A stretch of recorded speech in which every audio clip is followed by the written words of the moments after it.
Welcome to the market money magnet guys. आज यहाँ इस वीडियो में हम बात करने वाले हैं एक ऐसे मल्टी बैगर स्टॉक के बारे में जो कि 3 सनराइजिंग सेक्टर में बिजनेस करता है। जी हाँ, आपने सही सुना।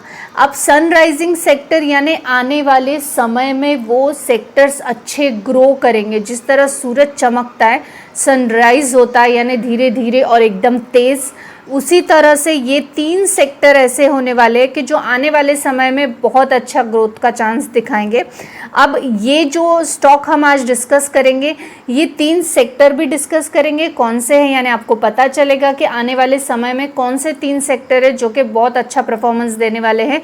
साथ ही साथ हम फंडामेंटल एनालिसिस भी देखेंगे स्टॉक का, जस्ट बिकॉज के फ्यूचर ओरिएंटेड स्टॉक है, फ्यूचर में अच्छा करेगा या अच्छे सेक्टर से बिलोंग करता है, दैट डजेंट मीन कि हम उसमें इन्वेस्ट कर देंगे। फंडामेंटल्स भी अच्छे होने चाहिए साथ साथ, तो हम इसका फंडामेंटल्स भी देखेंगे। अब ये जो स्टॉक हम देखेंगे ये लॉन्ग टर्म पर्पस के लिए है, यानी 5 से 10 साल का व्यू होना चाहिए आपका, नहीं 10 साल तो कम से कम 8 साल, 5 से 8 साल का व्यू आपका होना चाहिए, क्योंकि ये जो 3 सनराइजिंग सेक्टर्स है ये आने वाले समय में अच्छा करेंगे। तो चलिए सबसे पहले हम देखते हैं कि ये सेक्टर कौन से हैं, ताकि आपको भी समझ आए कि हम कौन से सेक्टर के बारे में बात कर रहे हैं। तो इसमें सबसे पहला सेक्टर है सेमीकंडक्टर।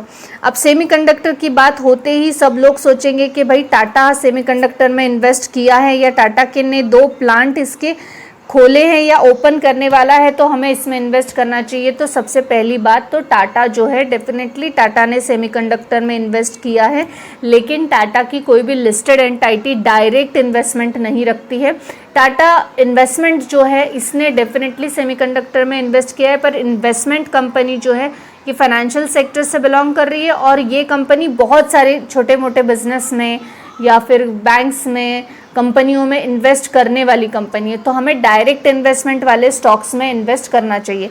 अब सेमीकंडक्टर का फ्यूचर जो है ये डेफिनेटली इंडिया में बहुत अच्छा है, क्योंकि गवर्नमेंट चाहती है कि जो सेमीकंडक्टर के चिप है ये चिप इंडिया में ही मैन्युफैक्चर हो, और इसके लिए प्लांट्स लगाने के लिए जो है गवर्नमेंट भी हेल्प करेगी। अब इसमें वेदांता का एक नाम सामने डेफिनेटली आता है, लेकिन 100% का प्लेज है वेदांता प्रमोटर होल्डिंग्स पर, तो वो एक रिस्की पॉइंट है।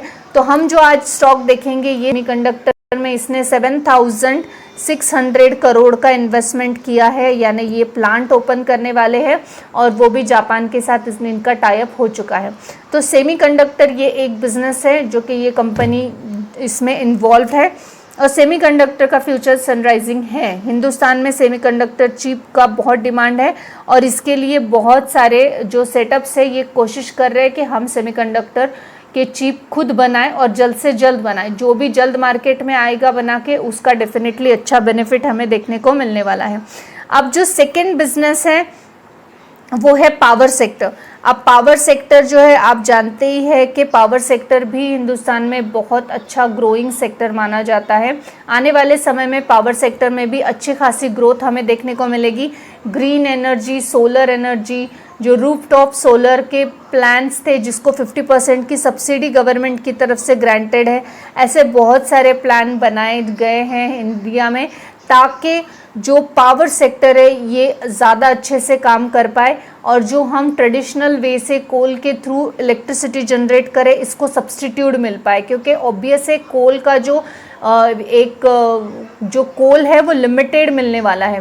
कोल का पूरा ऐसे नहीं है कि चाहिए उतना हम ज़मीन से निकालो, मिलियंस ऑफ ईयर लगते हैं कोल बनने को, लेकिन ख़त्म वो क्विकली होता है। तो सब्सटीट्यूट के वजह से ग्रीन एनर्जी, क्लीन एनर्जी, साथ ही साथ सोलर सिस्टम, सोलर पावर की, विंड एनर्जी, ये चीज़ों में हमें फ्यूचर में बहुत अच्छा ग्रोथ देखने को मिलेगा, क्योंकि वो इलेक्ट्रिसिटी का एक सब्सटीट्यूट भी देखने को मिलेगा। तो ये जो स्टॉक है ये पावर सेक्टर में भी इन्वेस्ट करता है, बिजनेस करता है सॉरी। और थर्ड सेक्टर आता है रेलवे सेक्टर। अब रेलवे सेक्टर जो है ये भी इंडिया में ग्रोइंग सेक्टर माना जाता है, क्योंकि हर साल जब भी बजट आएगा तो हर साल आप देखना कि आवंटन में आपको रेलवे के लिए अच्छा खासा अमाउंट जो है ग्रांटेड देखने को मिलेगा। क्योंकि जो वंदे भारत के ट्रेन्स है या प्लेटफॉर्म्स के फॉर्मेशंस है या ऑनलाइन सर्विसेज प्रोवाइड करना, कैटरिंग सर्विसेज, इन सब में डेवलपमेंट का काम चल रहा है और इसकी वजह से आने वाले समय में रेलवे स्टॉक्स भी बहुत अच्छा करेंगे। अब रेलवे स्टॉक्स तो है ही है, लेकिन हम जो स्टॉक के बारे में बात कर रहे हैं ये मैन्युफैक्चरिंग यूनिट में काम करता है, यानी ये ज़्यादातर इक्विपमेंट्स मैन्युफैक्चर करता है और फिर उसको डिलीवर करता है टू द कस्टमर्स। तो चलिए सबसे पहले हम देख लेते हैं कि ये कंपनी क्या क्या मैन्युफैक्चर करती है।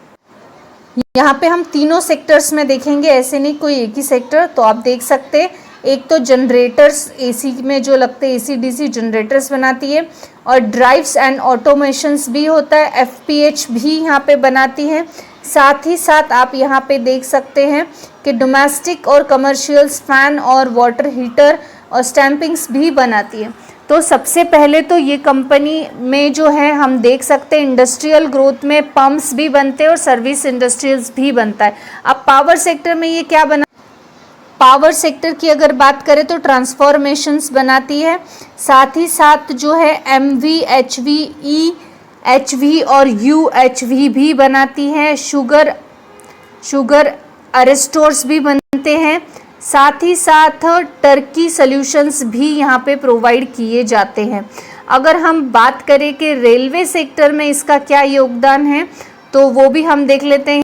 तो आप देख सकते हैं यहाँ पे टीएमएस, जो ये सारे मैन्युफैक्चरिंग यूनिट्स हैं उनके, और मैन्युफैक्चरिंग यूनिट से ये बनता है, टीएमएस है, रेलवे ट्रांसपोर्टेशन है और आरएस, ये तीनों भी चीज़ें बनती है। आप यहाँ देख सकते हैं फोटोज़ में बताया गया है एग्जैक्ट मशीनरी कौन सी बनती है।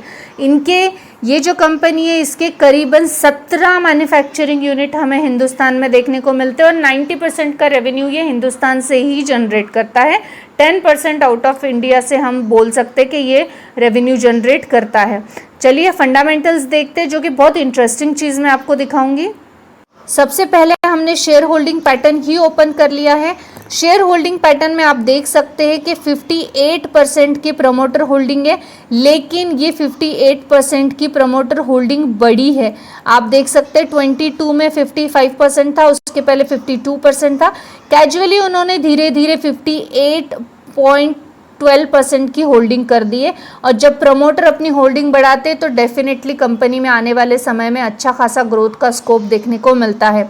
एफआईएस की बात करें तो वो भी आप देख सकते हैं 12% से बढ़कर 16.74% हो चुका है। डीआईएस की बात करें तो डीआईएस में भी ग्रोथ देखने को मिल रही है, 7.83% की है। पब्लिक यहाँ पे 17.31% की है।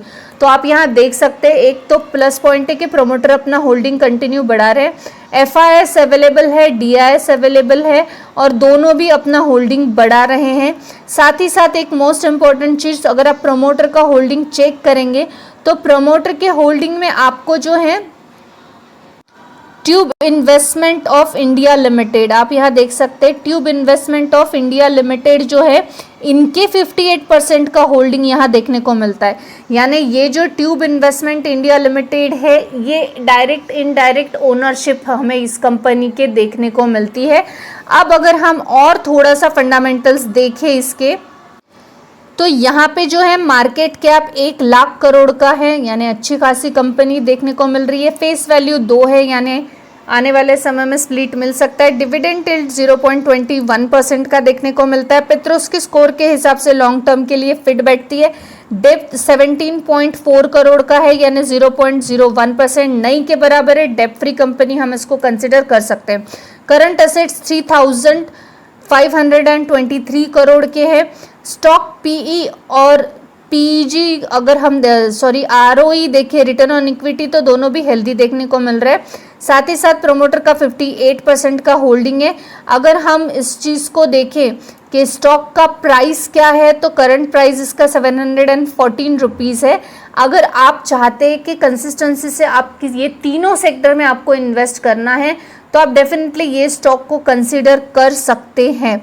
अब यहाँ पे जो है इसमें एक चीज़ जो है नोटेबल है, वो ये है कि जो सेल्स ग्रोथ है कंपनी की, ये सेल्स ग्रोथ हमें थोड़ी सी फ्लक्चुएट यानी कम होते हुए देखने को मिल रही है। आप देख सकते हो यहाँ 19 से 18 एंड 22 देन अगेन कम।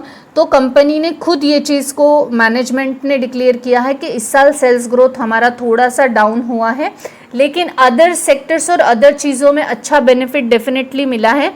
तो सेल्स ग्रोथ जो है 1 क्वार्टर 2 क्वार्टर में सेल्स ग्रोथ कम है, दैट डजंट मीन कि कंपनी बुरी है। कंपनी में ये चीज़ें कम ज़्यादा होता है। कंसिस्टेंसी से अगर सेल्स ग्रोथ कम है, कंपनी का जो है प्रॉफिट जनरेट नहीं कर पा रही है, तो डेफिनेटली इसमें हमें प्रॉब्लम देखने को मिल सकती है। अगर हम नेट प्रॉफिट की बात करें यहाँ पे, तो आप देख सकते हैं नेट प्रॉफिट यहाँ पे ग्रोइंग मैनर में देखने को मिल रहा है, थोड़ा फ्लक्चुएट है, जैसे कि मैंने आपको बताया सेल्स ग्रोथ कम हो रही है। अर्निंग पर शेयर भी यहाँ पे अच्छा देखने को मिल रहा है, ऐसा नहीं कि कम है। अगर हम इसके अलावा प्रॉफिट एंड लॉस अकाउंट की बात करें तो प्रॉफिट एंड लॉस अकाउंट में भी आप देख सकते हैं सेल्स ग्रोथ थोड़ा सा फ्लक्चुएट है पर अच्छा है। साथ ही साथ जो नेट प्रॉफिट है वो नेट प्रॉफिट भी आपको यहाँ देखने को मिलेगा 1280 करोड़, देन 913 करोड़, 963 करोड़, 1428 करोड़। तो यहाँ पे थोड़ा बहुत नेट प्रॉफिट में फ्लक्चुएट है, लेकिन नेट प्रॉफिट में है कंपनी, माइनस में नहीं है। और साथ ही साथ जब कंपनी का सेल्स ग्रोथ थोड़ा बहुत कम हो तो ये चीज़ों का फ़र्क पड़ता है, जो कि हमें यहाँ क्लियरली देखने को मिल रहा है। अर्निंग पर शेयर की बात करें वो भी हमें अच्छा देखने को मिल रहा है। डिविडेंड लास्ट 2 क्वार्टर से दिए हैं, बीच में कुछ क्वार्टर में नहीं दिया था क्योंकि यहाँ पे माइनस में प्रॉफिट चल रहा था, इस वजह से कंपनी ने वो चीज़ नहीं की थी। अब ये अगर कंपनी कौन सी है हम बात करें तो ये कंपनी है CG power and industrial solution.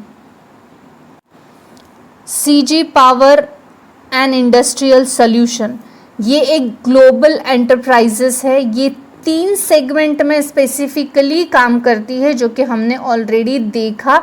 इसके मैन्युफैक्चरिंग यूनिट्स हैं जो कि कंसिस्टेंसी से प्रोडक्ट्स भी बनाते हैं, सर्विसेज भी देते हैं, सॉल्यूशंस भी देते हैं। और मेनली 2 बिजनेस सेगमेंट हमें देखने को मिल रहा था, एक तो जो है वो इंडस्ट्रियल सिस्टम्स एंड दूसरा पावर जनरेशन में। अब पावर के साथ साथ सेमीकंडक्टर में भी इन्होंने इन्वेस्ट कर रखा है और सेमीकंडक्टर में भी इस कंपनी का अच्छा होल्ड आगे आने वाले समय में हमें देखने को मिल सकता है।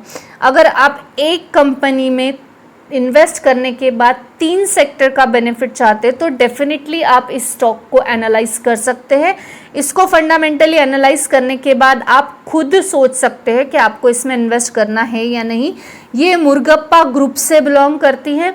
अब मुरुगप्पा ग्रुप के बारे में और डिटेल लेंगे तो वीडियो बहुत लंबी बन जाएंगी और आप लोग उतना ही इरिटेट हो जाते हो वीडियो ज़्यादा लंबी बन जाए तो आज यहाँ इस वीडियो में हमने बात की है एक ऐसे मल्टी बैगर स्टॉक के बारे में कि जो स्टॉक में 3 बड़े सेक्टर्स जो है, ये तीनों बड़े सेक्टर्स में ये बिजनेस करता है। और ये तीनों सेक्टर यानी सेमीकंडक्टर, रेलवे और पावर जो है सेक्टर, अब ये तीनों सेक्टर का फ्यूचर बहुत बढ़िया है। फंडामेंटल्स कंपनी के ओके है, अच्छे हैं, हम बोल सकते हैं कि हम इसको कंसिडर कर सकते हैं। लेकिन फिर भी आपको इन्वेस्ट करने से पहले खुद एक बार पूरा स्टॉक एनालिसिस कर लेना चाहिए, अपने फाइनेंशियल एडवाइज़र से पूछ लेना चाहिए। यहाँ पे मैं कोई भी बाय या सेल का रिकमेंडेशन नहीं दे रही हूँ। मेरे लिए ये स्टॉक ग्रीन फ्लैग है। आपके लिए क्या है मुझे डेफिनेटली कमेंट सेक्शन में बताना कि आप इस स्टॉक के बारे में क्या सोचते हैं। आई होप आपको इन्फॉर्मेटिव लगी होगी। Thanks for watching.